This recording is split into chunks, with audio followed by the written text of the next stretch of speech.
না বলো। তো হ্যালো বন্ধুরা, সবাই কেমন আছো? আশা করি সকলে খুব ভালো আছো। তো আজকের ব্লগটা ট্রাভেল ব্লগ বলা যেতে পারে, তাই না বলো? ট্রাভেল ব্লগ বলা যেতে পারে, কারণ আজকে ওকে নিয়ে যাচ্ছি পরীক্ষা দিতে। তো সেই জন্যে আমরা একটু বেরিয়ে গেছি। আর এখন তোমরা দেখতে পাচ্ছ একটা ব্রিজের কাছে আছি। তো তোমরা কমেন্টের মাধ্যমে জানাও যে এটা কোন ব্রিজ। এটা কোন ব্রিজ। তো সবাই জানিও যে এটা কোন ব্রিজ। আর এখন আমরা যাচ্ছি একটা কলেজ। আজকে সারাদিন কি করছি, কিভাবে ওকে পরীক্ষার হলে ঢোকাচ্ছি এবং কোথায় যাচ্ছি, সেইটাই তোমাদেরকে আজকের ব্লগের মাধ্যমে দেখাতে চলেছি। তো তোমরা ব্লগ দেখতে থাকো, আর চ্যানেল নতুন থাকলে সাবস্ক্রাইব করে দিও এরকম ইন্টারেস্টিং ব্লগ পাওয়ার জন্য। NH 34-এ আছি আমরা, দেখতে পাচ্ছ। হ্যাঁ, আর দেখতে পাচ্ছ ট্রেন যাচ্ছে ওইদিকে। আর এইখানে আপের রাস্তা, ওটা ডাউনের রাস্তা, আর ওইটা দিয়ে ট্রেন যাচ্ছে আপে।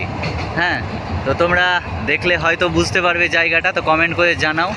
আর এই রাস্তাটা পুরোপুরি বন্ধ আছে, আপের রাস্তাটা। ডাউনে আপ ডাউন দুটোই হচ্ছে। তো আমরা ব্লগ করার জন্য এই রাস্তাটা এলাম, এইটা দিয়ে যাব, যেটা হাঁটার যে লেন আছে সেইটা। হ্যাঁ, আর এখানে দেখতে পাচ্ছ জলদাদির কাজ চলছে। দেখতেই পাচ্ছ আমরা বাইরে রাস্তায় দাঁড়িয়ে আছি। আজকে বাড়ি থেকে শ্যুট করছি না, একদম মাঝ রাস্তায় এসে আমরা তোমাদের সামনে একটা নতুন ভিডিও নিয়ে আসছি। প্রায় বাড়ি থেকে প্রায় 25-30 কিলোমিটার দূরে এসে ভিডিওটা করছি। তো ব্রিজটা তোমাদের দেখলে আবার দেখাবো। তো তোমরা বলো কমেন্টে যে এটা কোন ব্রিজ। সবাই চেনো, প্রায় সবাই চেনো। হ্যাঁ, সবাই চেনো, অনেকেই এসছো যারা আমার ব্লগ দেখো, অনেকেই ব্রিজটা চিনবে। কমেন্টের মাধ্যমে জানাও। আর ওখানে তো পরীক্ষা দিতে যাচ্ছি বললাম, তো ওখানে গিয়ে এই কারণে রাস্তায় দাঁড়িয়ে আমরা কোথাও তো যাচ্ছি। তো কোথায় যাচ্ছি? আমরা যাচ্ছি DNC কলেজ। তো কেন যাচ্ছি? আমার আছে ইন্টারনাল এক্সাম, সেই পরীক্ষাটা দিতে যাচ্ছি। আমার শরীর খারাপ, জ্বর হয়েছে, ওই জন্য বলছিল না দিতে হবে না এক্সাম।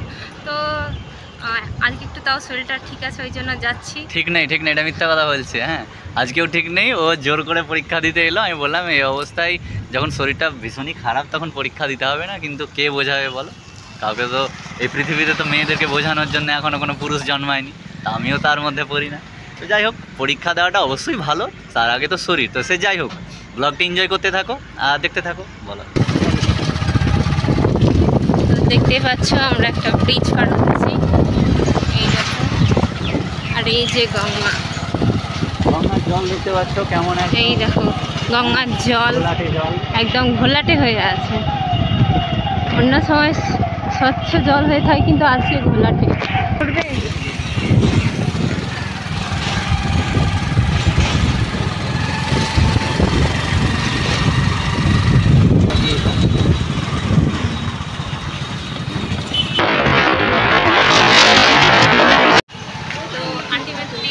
কলেজের সামনে চলে এসেছি। হ্যাঁ, তো চলে এসেছি, দেখতে পাচ্ছ কলেজ। আমাদের পিছনে যে কলেজ এটা দেখছো বিল্ডিং, এটাই হচ্ছে কলেজ। তো এখানেও যাবে। তো পরীক্ষার জন্য কনফিডেন্ট তো? বলছে তাই কনফিডেন্ট, কিচ্ছু লিখতে পারবে না, আমি তো জানি। তো যাই হোক, লিখতে পারুক সেটাই কাম্য করি। আর খুব ভালোভাবে পরীক্ষা দাও। হ্যাঁ, আর কলেজ থেকে বেরিয়ে এসে দেখা হচ্ছে তাহলে। আমি ওই ইয়ের দিকে থাকবো, ঠিক আছে? হ্যাঁ,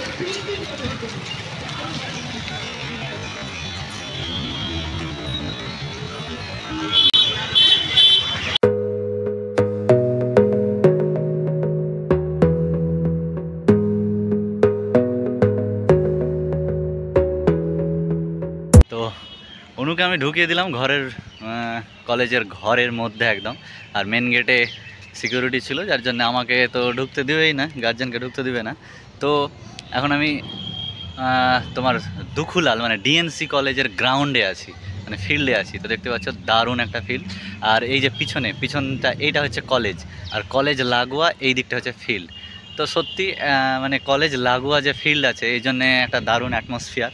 আর খুব ভালোও তোমার বড় অনেকটা জায়গা স্পেস আছে, এখানে খেলাধুলা নিশ্চয় হয় গ্রাউন্ডে।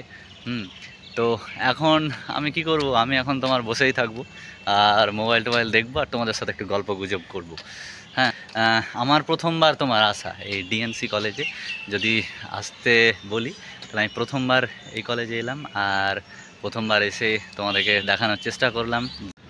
আর এই যে দেখতে পাচ্ছ এটা সামনের গেট, এই গেটটা দিয়ে ঢুকে আমি জাস্ট ফিল্ডে দেখলাম। ফিল্ডটা দেখো, জাস্ট দারুণ, কলেজ লাগোয়াই ফিল্ড। তো সে যাই হোক, এখন তোমার ঘড়িতে বাজছে, এই যে দেখতে পাচ্ছ একদম 12টা 1। হ্যাঁ, তো ঘড়িতে বাজছে 12টা 1 আর আমি বসেই আছি। এই একটা বসার জন্য একটা বেঞ্চের মতো করা আছে এখানে, আর এখানে বসে আছি। এবার একটু বাইরের দিকে যাই, কারণ পরীক্ষার আর মোটামুটি 20 মিনিট 25 মিনিট মতো আছে। তো অনুর পরীক্ষা জাস্ট শেষ হলো, আর আমাকে পিচবোর্ড, পেন এগুলো হাতে দিল এবং বলছে যে ব্যাগ আনতে ভুলে গেছি। তো এইরকম কি বলবো, আসছে ব্যাগ নিয়ে আসছে, ব্যাগ আনতে আবার গেল। মানে পরীক্ষা দিয়ে বাড়ি আসার এতই তাড়া যে পিচবোর্ড আর এগুলো তো নিয়েছে, কোশ্চেন যেগুলো দিয়েছে, কিন্তু নিজে যে ব্যাগ এবং বই খাতা যেগুলো ছিল সেগুলো নিচে রেখে চলে এসেছে। ওই যে দেখতে পাচ্ছ আমার কাছে এই যে পিচবোর্ড, রুমাল, পেন, আর ও ব্যাগ নিয়ে আসছে। তো পরীক্ষা কেমন হলো? ভালো তো হয়েছে। আর ব্যাগ? হ্যাঁ ব্যাগ। কি বলবো, তো চিন্তা করবো না বলো? লেট হচ্ছে কারণ 12:30টায় পরীক্ষা এক্সাম শেষ হওয়ার কথা ছিল, সেখানে 1:35 আমি ফোন করেছি, কারণ 2 থেকে আসেনি স্যার, আবার 11:30 বাজতে স্যার আসেনি, 11:40 খাতা দিল। আচ্ছা, সে যাই হোক, চিন্তা হওয়াটাই স্বাভাবিক, কারণ শরীরের অবস্থাটা ভালো ছিল না, আর তারপরে এরকম এক্সাম দিতে আসা। তো যাই হোক, এক্সাম ভালোই কমপ্লিট হয়েছে। তো যাই হোক, ব্লগ কেমন লাগলো সকলে কমেন্ট করে জানিও, আর দেখা হচ্ছে মামার বাড়িতে।